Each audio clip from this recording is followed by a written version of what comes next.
Hi guys, my name is Miller and welcome back to another Season Max Tunes and Times video. Today I will give some background about the most important cars of this season and what they're capable of and their tunes.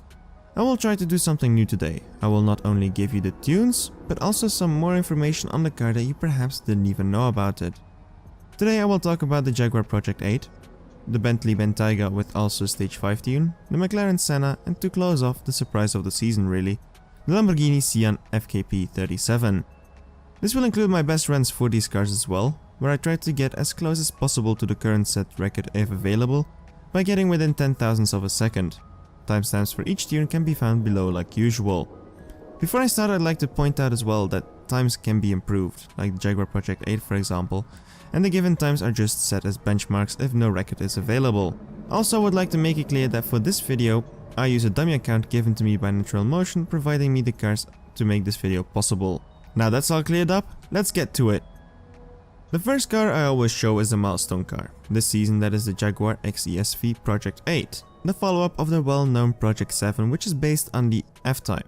But now this one is based on the XE, which is a saloon car. So when I first saw this, I was slightly confused to see why so much work was put into a saloon car. But the final result is far from just that. The Special Vehicles Operations Department within Jaguar turned this car into a legitimate track monster. If you look at the record it set around the Nordschleife, was a time of 7 minutes and 18 seconds. We see that time is faster than the Pagani Zonda F, for example, M4 GTS, the Huracan or the MC12, which are quite known names. It's only 9.5% slower over the entire lap compared to the Porsche GT2 RS MR, setting the record at 6.40. Not bad for a saloon, is it? If you want to know more about this car or to get to know this car better, the car in-game is based off pictures taken of the Project 8 owned by YouTuber Harry's Garage. So go ahead and check him out, link down below. I do wonder though what the Project 9 will bring. So they did a sports car, then a saloon, so maybe next the F-Pace? They already made an SVR version of that car, so who knows what the next step might be. The question is of course, what can a 600 brake horsepower Project 8 do in-game? It's an above average tier 4 car but with a tricky pattern. Of all tier 4 cars it comes up in the top 20, but slightly slower than the M5 competition, which to me kind of beat the fastest 4-door saloon concept, considering it went a full 20 seconds faster around the Nürburgring. Of course the time I set can be improved, though to me the car feels a bit undervalued. I would have preferred seeing it close to the current fastest tier 4 free to get car, being the 911 4S Cabriolet, but then slower than the GTR and Attack package, as that one is one hell of a car. Running this tune I was able to get only once below dyno and it was not by much. It's tricky and fast and there is lots of room for improvement.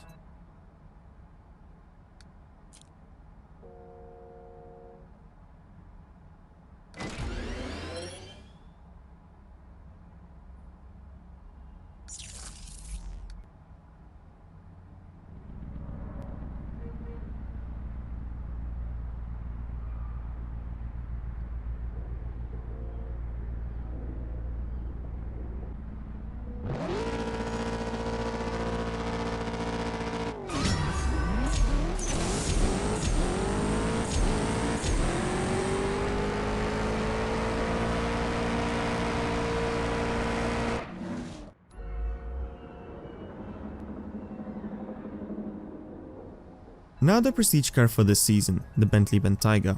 I wonder what time that would do if it would try to go around the track. The Bentley Bentayga carried for some time the name of the fastest SUV. With its 6-litre W12, it was able of hitting 300 km per hour with a 0-100 of 4.1 seconds. For a 2+ ton vehicle, those are some quite impressive stats for sure. Of course, ever since we have seen other cars going faster while having more efficient engines, like for example the Maserati Levante Trofeo, being able to do the same with a 0-100 of 3.9, or the other two tier 4 SUVs we have in game being the Lamborghini Urus and the Trackhawk, which is an absolute monster of a car. Did you know that there is even a Hennessy version of the Trackhawk? What must that be then? There are still some cars in the lineup however that I feel we still miss, like for example the Audi RS Q8, which holds the record for the fastest SUV around the ring, and the Levante just because I kinda see it a great match between SUVs for a potential future showdown, with the requirement being SUVs only. But the main goal of this car still is to be a luxury beast of a car alongside hard performance, and that is what can be expected from Bentley by now. If the 6-litre W12 petrol guzzling version scares you, you can always try to go for the new plug-in hybrid, which next to the EV drive runs a 3-litre V6, making it not only better for the environment, but also better for your wallet, as starting prices are only at 160,000. It's almost a bargain, right? Think I'd prefer the Project 8 however for that price. What would you do if you had 160k? Let me know down below. The current record is set at 12.256, making it the slowest tier 4 SUV, running almost 7/10 behind on the Urus and less than 3/10 on the Trackhawk. The pattern however is quite simple. My best run I was able to get close to the record, but the trick is to not shift to second too early.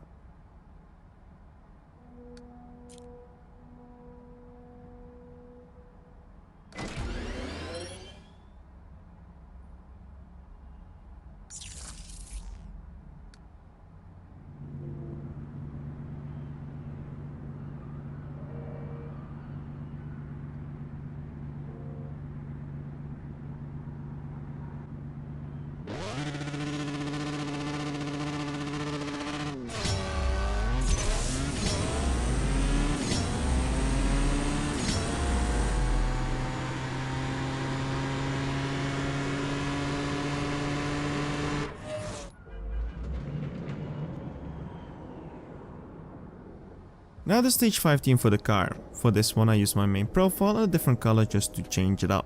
And I'm quite surprised with the Stage 5 performance. I was expecting well below 14 seconds. The car on this tune is quite inconsistent however. You can have almost two identical runs and still be different in outcome. Perfects are crucial here without a doubt. Did you know that the last two tier 4 prestige cars were actually the Urus and the Trackhawk?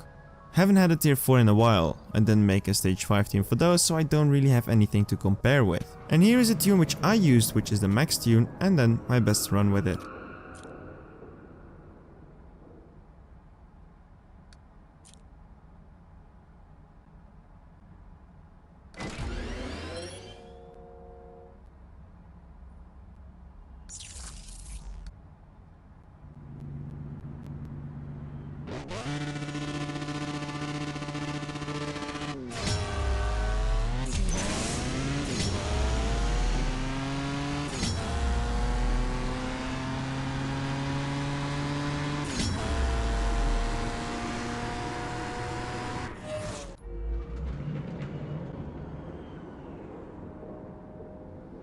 Now the second to last car of the season which has some importance, the McLaren Senna, and what a car this is.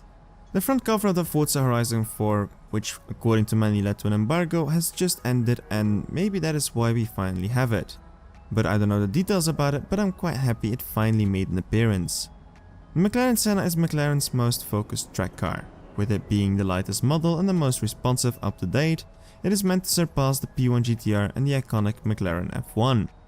But it isn't the pinnacle yet according to McLaren. There are some rules set out for it to be a road legal car. This means that it could even be improved, and so they did by making the Senna GTR, which might come to the game at some point. When Senna is a track monster, the GTR is an unparalleled track machine, freed of rules and restrictions. Now that will be quite fun to see. The Senna is based on a 720S, using a modified version of the monocoque and the engine. It's a twin turbocharged V8 and is able to produce 789 brake horsepower on a dry weight of under 1200 kilograms. Combine that with the 800 kilograms of downforce the aero can produce, this is I think the ultimate car to go on a track with every weekend. In game it comes as the first of 5 best of British cars, with then as final prize the Speedtail. The Senna fits in quite nicely with the high-end cars, while not being the fastest car though. With the current record set at a 7.159, it comes in 8th fastest in the game. My best run with it was a 7.166, but I have to say it is quite consistent.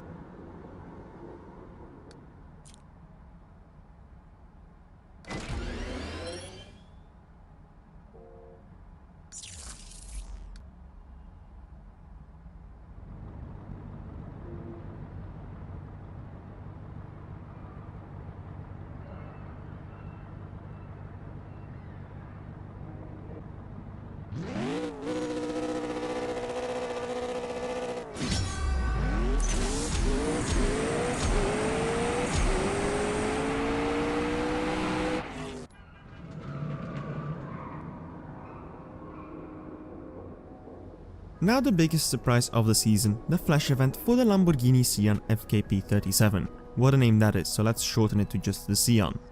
The Sian is a V12 combined with supercapacitors, making this a hybrid vehicle, with the premise of becoming Lamborghini's fastest production vehicle, while being the first road car to implement supercapacitor hybrid system.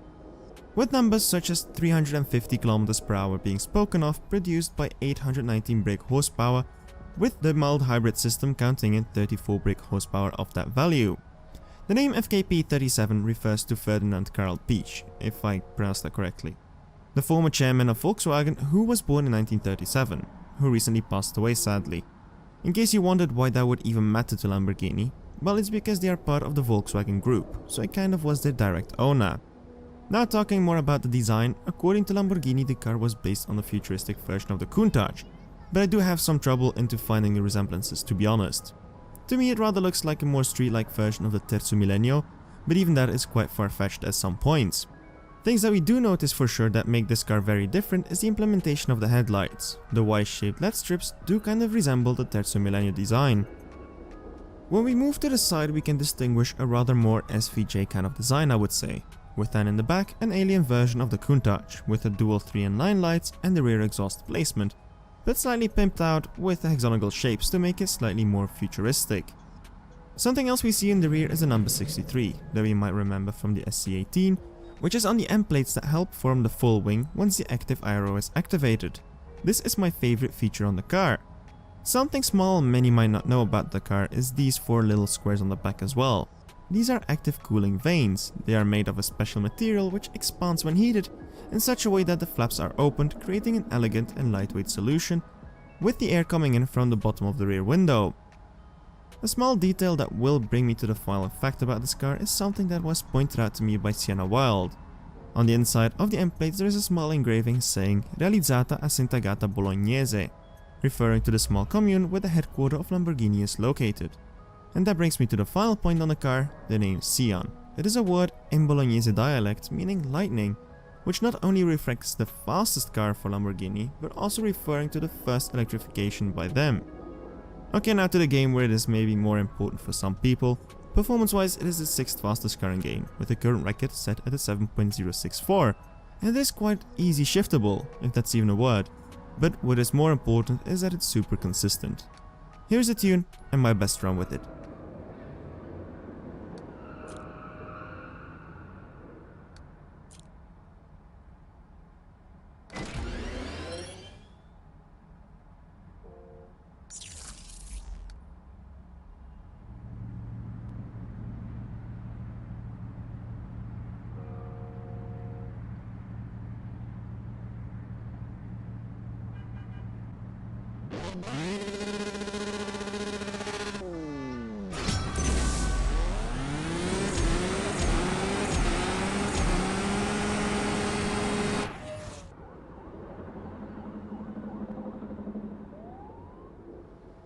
So that's all for today. Let me know what you think about this info/times kind of video where I gave some small facts as well. Perhaps you didn't even know about the car, so if you just want straight up the tunes, let me know as well. I would also like to apologize for the massive delay on this. It was out of my control, but it finally pulled through in the end. If you liked the video, do not hesitate to leave a like, subscribe for more content like this. My name is Mille, see you around, and keep racing.